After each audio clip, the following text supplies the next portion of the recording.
we are living in times of radical anxiety, but at the same time, we also have a fantasy of people, or some people even praying for Armageddon, like some of the evangelical Christians actively, hoping that the end of the world comes so that there might be the second coming of Christ.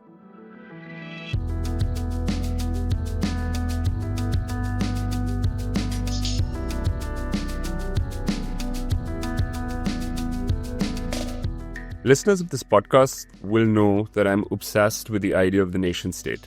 What constitutes a nation? And for many years, my thinking as an Indian has been shaped by my experiences in post-colonial societies. I've been lucky enough to visit Ukraine and Georgia a couple of times over the last 3 years, and I found myself in a very different milieu, in a very different kind of society, which is a post-communist society. And what I found while I was there was that post-communist societies feel different and have a very fundamentally different relationship to ideas of authority that are scarily relevant to the world we live in right now.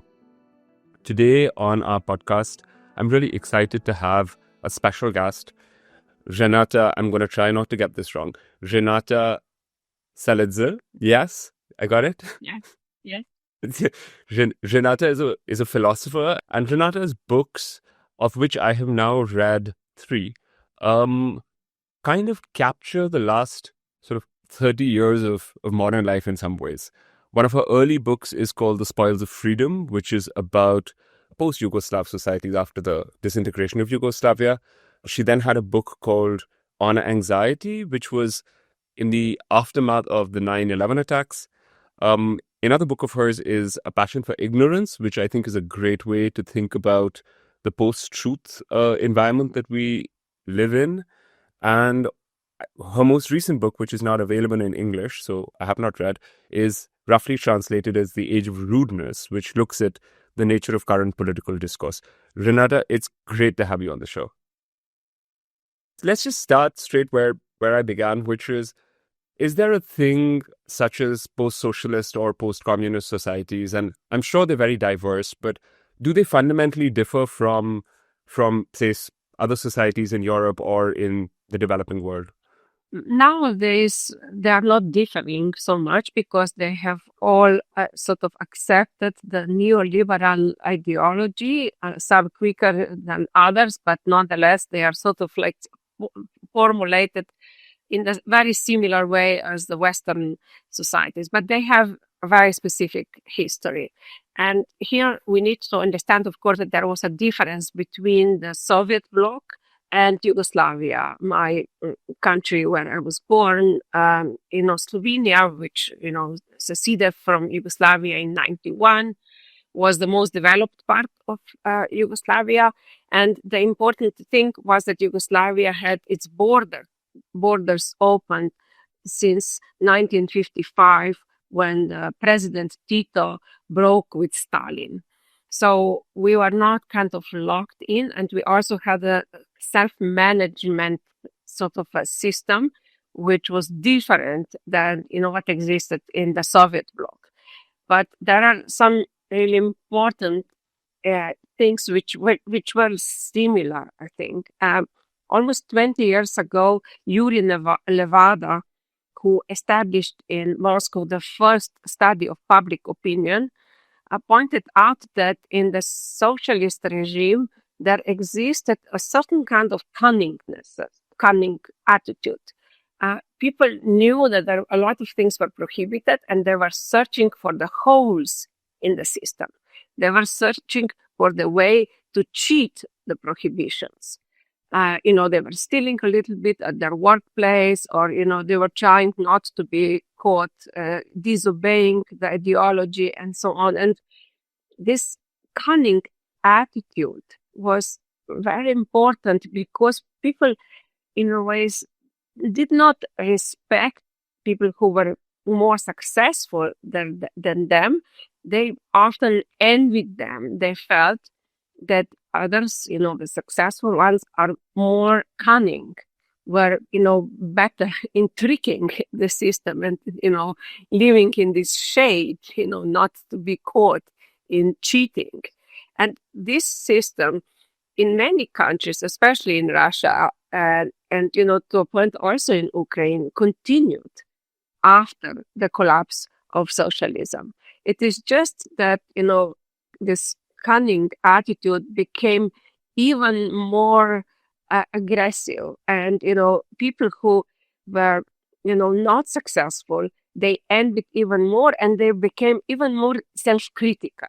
So they felt that they are not good in cheating the system as the oligarchs, for example, are. So this is an attitude which is different, I think, than what we can observe in the Western countries, or we have observed it, until now. And I think that it is also important to point out that in post-socialism, when post-socialist countries adopted very quickly the neoliberal ideology, this feeling of guilt, the feeling that you are not good enough, self-criticism became very important in pacifying people. So in one of my books, which is entitled The Tyranny of Choice, my main idea was that this glorification of choice that exists in neoliberalism actually, as a side effect, has, kind of the feeling of anxiety, the feeling of guilt, the feeling of self-criticism on the side of the individual, because the individuals perceive that everything is in their hands. That's what the ideology is telling us, just doing, everything is possible. It's your life, your choice.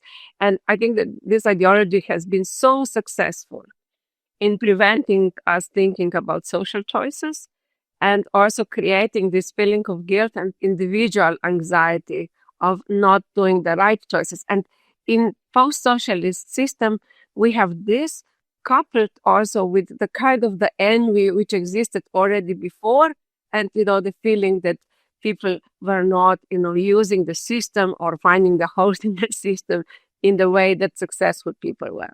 There seems to be a very similar trajectory we're on now, where there is the idea of hustle culture. There is the idea of a president who quite openly talks about the fact that kind of following the system is for losers, in a sense. Does this idea of the respect for cunning in any way help us think about the appeal of figures such as Putin or Trump? Yes, definitely. And, that's kind of my point, that we are living really in the society which is glorifying rudeness. Trump became successful with the Apprentice show. You are fired. That's what you are hearing there. And, any cooking show or, any other contest on television is also about this enjoyment in rudeness. And, we have now leaders who are openly ignorant, about science, about facts, and people are in some way identifying with them. We got almost like a permission to be rude ourselves, if leaders are having, let's say, no limits in what they are saying and, what they are doing also. This opens a particular kind of identification. One of the things I've noticed in your writing is that you're quite a keen viewer of television, and you are quite a keen observer of popular culture. Why do you do that? And what are you mining it for as a philosopher and a psychoanalyst? When I was studying years ago anxiety, I observed how it really has an effect on the anxiety. Everyone has an anxiety. It is good if you have a little bit of anxiety. That's kind of part of being human. And the media are now really increasing anxiety. I loved boring socialist news where, you had someone reading the news and you could read the book and, meditate or do whatever, and there was television telling you the world still exists. And I remember first visiting the United States and seeing these news, which are so emotional, and they really trigger the feeling of anxiety. I think That's for me the problem of the contemporary media, also social media, which constantly are increasing the feeling of anger. I feel that in today's times, there are these three feelings which are all present, anxiety, anger, and kind of a feeling of apathy or a desire also to disengage. In one of the talks that I listened to, I think this was one that you were giving during the pandemic, where you were talking about social media and ignorance, and you talked about how people use sort of fake news, or let's say conspiracy theory, in ways that don't often seem apparent to those of us on the outside. One of the things you talk a lot about is people sharing news that they already know is fake. Research which was done just before the pandemic by Danish American scientists, and they interviewed 6,000 passionate Twitter users. At that time, it was still Twitter, who were sharing fake news and conspiracy theories. And they discovered, the researchers, that majority of people didn't believe in what they were sharing. And, important thing is also that 25% of the people interviewed were fantasizing about the world in which we live to come to an end, like a kind of a restart of society. And for me, this was a question, like, why would you do this, that you would share something you don't believe in? And you actually get two gains. One gain is you get likes, recognition from your own group. And of course, algorithms also give you more visibility. And then the second thing is you get anger on the other side. Like, let's say you provoke anger among those who have different beliefs than you. And that is also a form of recognition. When someone is openly angry, reacts in an angry way online, you get recognition, a different kind than likes, but still recognition. And a lot of people, of course, today are in any way searching for recognition. This feeling that we are not seen, no one notices, we are not respected, it's quite overwhelming. But this second point, this desire for distraction, was for me also really interesting. In psychoanalysis, we have a term, death drive. Now, death drive, Freud, when he invented it more than 100 years ago, he didn't think that there is just that kind of a desire for self-destruction on the side of an individual, or in some way society too, like our, passion over nuclear arms, kind of a death drive on the global, in the global sphere. Now, death drive in psychoanalysis is a drive linked to destruction, self-destruction, but linked also to the idea of renewal. So after self-destruction comes start from zero, start from scratch. And that's what, people who are talking about, kind of a reset of society are often imagining, that there will be a small group that will start anew, because everything is so wrong today. We are living in times of radical anxiety, but at the same time, we also have a fantasy of people, or some people even praying for Armageddon, like some of the evangelical Christians actively, hoping that the end of the world comes so that there might be the second coming of Christ. Why do you think we're seeing this kind of acceleration right now? I think that, there is a certain kind of a disillusionment with the organization of society that we are living in. And of course, we are seeing huge divides in societies, and, huge sort of like tectonic political changes. And, also this incredible wars which are going on and are becoming so cruel. We are observing, genocide. We are, not imagining that, for example, war in Ukraine can come easily to an end, or, the war in Sudan. And of course, the devastation that continues in Gaza. So all those things are definitely, catastrophes which we can all observe. And then, you also have, sort of the whole logic of which is accelerating, the sort of climate change, and it's also, accelerating the social collapse. We have such divides now in societies between rich and poor, and such acceleration of wealth in the hands of just a few of them. A few of the billionaires are, very much controlling, the social media. They are more and more controlling also the state powers. And I think that this feeling of powerlessness among people, which is also, I would say, kind of accentuated with the fact that we don't have sort of positive ideologies of how societies should change.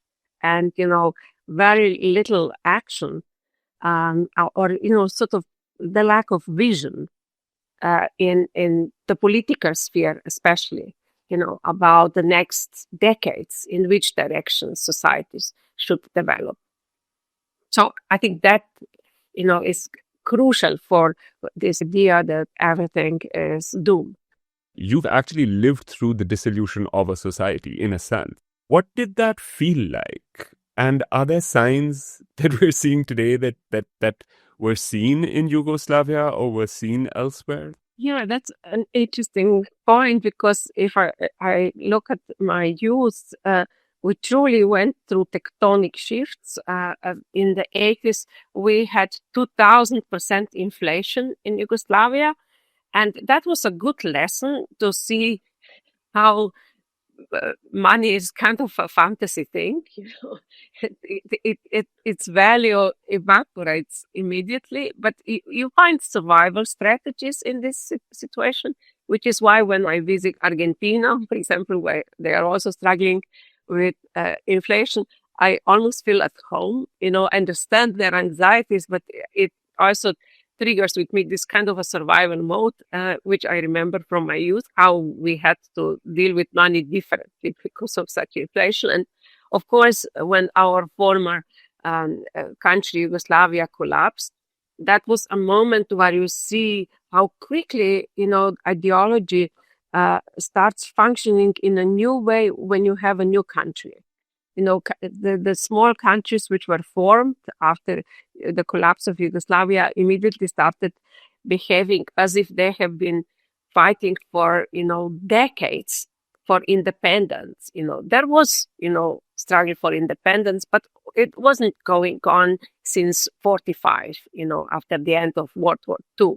So this mythology also about creating, kind of a story about the country is incredible. The national imagination, immediately you develop sort of like new stories about your history. You sort of search for new insignias which you put in the national flag, or you create your kind of a story of your environment. In Lacanian psychoanalysis, we would call it the big other, the social symbolic setting in which you live, which is often, just a kind of an imagination, but which starts presenting a background for people, to identify themselves. So this idea of homeland can be very quickly created and, of course, also destroyed. There are two interesting things here. A, that's fascinating. And I want to stay for a second with this idea of how nothing seems to change and then everything seems to change. Can you tell me a little more about this? Yes, definitely it is, it sometimes really happens overnight that you can only in retrospect kind of point out when was this, moment of change. And, although the moment of change, was not happening just out of blue, it was slow building up to this, crisis. So in the former Yugoslavia, the discourse, by Milosevic and his group, especially in Serbia, became more and more nationalistic, provocative, aggressive, And it started even using, sort of old poetry about, the Serbian superiority, about the danger of the others, Croats, Muslims in Bosnia, and so on.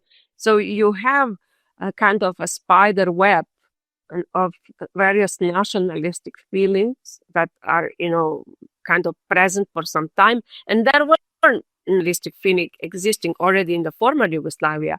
It was just that they were not so pronounced, and especially Tito's regime was quite good in sort of calming them, and, trying to create this discourse of a united country.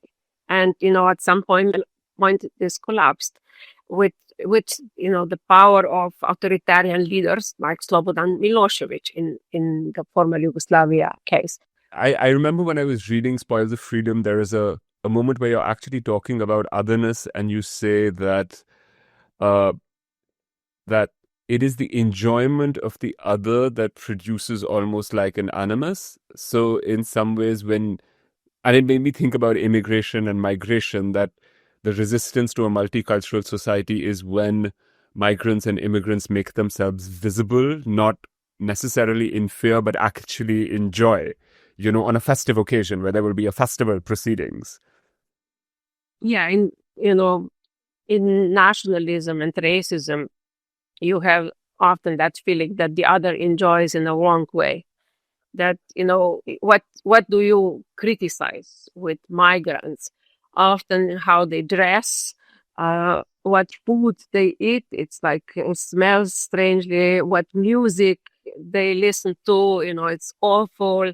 And the way they enjoy it appears to bother you. And often the impression is if we get rid of the migrants, we will get more enjoyment ourselves. And of course, that's never the case. So we often, with migrants, object to their habits, especially working habits. We might say that they are lazy, but at the same time, we will claim that they are stealing our jobs. So whatever the migrant do is not proper. It's not the right way of doing. I wanted to ask you in conclusion about this idea that I've been working through after reading your books, which is that the dominant frameworks we have to analyze society right now seem to be through economics. So whether it's about why one country is invading another, whether it's about why people have a problem with migrants because, the economy is failing and therefore...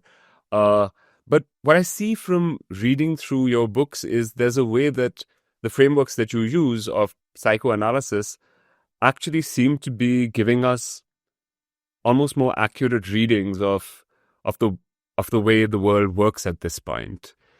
Do you feel like the kind of collapse of neoliberal economics, or the impending collapse, we keep thinking it's the collapse, but maybe it never will collapse?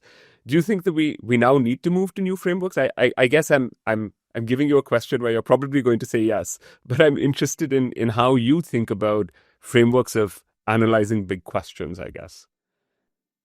Yes, the framework of economics, I think, doesn't take into account how emotions are really, driving the world. And, it is appealing to particular emotions, which is also behind the way, economy really functions. If you look at the whole consumerism, it's all about emotions. We're buying so much junk, so many things we don't need, but because others are buying them, or because by buying them, we hope to kind of get rid of some bad feelings, to kind of find an object which might make us complete, or happy, or whatever. So we can say economics understands very well emotions, especially anxiety, and the question also of who am I for another. This question of who am I for another human being, but also who am I in society as such, which is why this idea of recognition is so important. Like Trump is really skillful in offering, the disenfranchised groups recognition. Although he comes from the billionaire class, he presents himself as if he understands the pain, of the poor people who have lost their factory jobs. And that's kind of where, the strength of many populist leaders lies, to kind of steer emotions of anger, towards migrants who are presumably stealing their jobs, or, whoever. And, LGBTQ, there is like a shift, which is the biggest enemy, who is the biggest enemy in one particular moment in society in regard to the wrong enjoyment that that group is propagating, or the idea that they are stealing something from the dominant group. And then the important thing is anger. Now, we are, rightfully angry, and it is important to be angry. Hannah Arendt wrote that, anger is a really good motivation for change. But her idea was that, anger in society is often, a way in which some group shows some injustice, articulates, at least in a way, so that it is visible to others. But anger needs to be linked to some ideas of, let's say, justice, equality, or something that, articulates it in a new way, so that possible change in society can happen. If anger is not articulated with something, if we also cannot put anger into words easily, then, it might boil into, it might become, open aggression. It might lead to violence. And, I think that populist leaders are really good in steering this kind of the feelings of anger, which is, then quite often floating in society, but then latches onto particular kind of a populist, often authoritarian ideology. This episode of In Solidarity was made possible thanks to the support of the David McClure Trust. Story production was by Ayodeji Rotinwa, and audio production was by James Battershill. The theme song is Odyssey by Edward Abela. If you enjoyed today's episode and you'd like to help support us in making more, you can do so by heading to openDemocracy.net/donate. Thank you so much for listening. Have a great day.